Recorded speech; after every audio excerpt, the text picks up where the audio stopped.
Environnement encore avec cette initiative du marché d'intérêt national de Toulouse.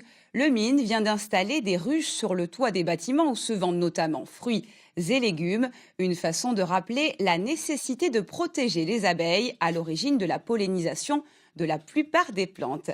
Thierry Santous, Frédéric Dess. Des apiculteurs sur le toit d'un immeuble de bureau. Nous sommes sur les bâtiments administratifs du marché-gare de Toulouse. 3 ruches produiront du miel récolté par les abeilles dans un rayon de 2 à 3 km. Des ruches connectées et dont le poids est surveillé 24 heures sur 24 à distance. Ce poids, il va pas arrêter de varier en fait.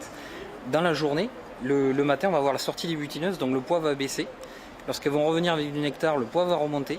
Et la nuit, si c'est en période de fabrication du miel, le poids va rebaisser parce qu'en fait, elles déshydratent le nectar pour faire du miel.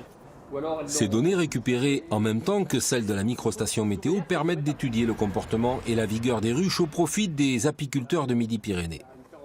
On essaie de mettre en avant le miel produit par nos apiculteurs en France, car il est fortement concurrencé par du miel venant essentiellement de Chine, qui généralement, dans la majorité des cas, est quand même coupé avec du sucre et qui est donc du faux miel. Pour avoir encore des abeilles, il faut une agriculture riche et diversifiée dans notre pays. On est en face ici de ce qu'on appelle le carreau des producteurs, avec 305 producteurs qui produisent ici. Donc c'est important aussi pour les sauvegarder, eux, d'avoir des abeilles et inversement. Ensuite, parce que c'est beaucoup plus sympa d'offrir à nos opérateurs, à nos clients, à nos contacts, etc. Du miel, on va en produire 650 pots par an, plutôt que des stylos ou autres goodies un peu classiques. Les 3 ruches produiront 450 kg par an, une production symbolique mais à forte valeur pédagogique pour le secteur agroalimentaire.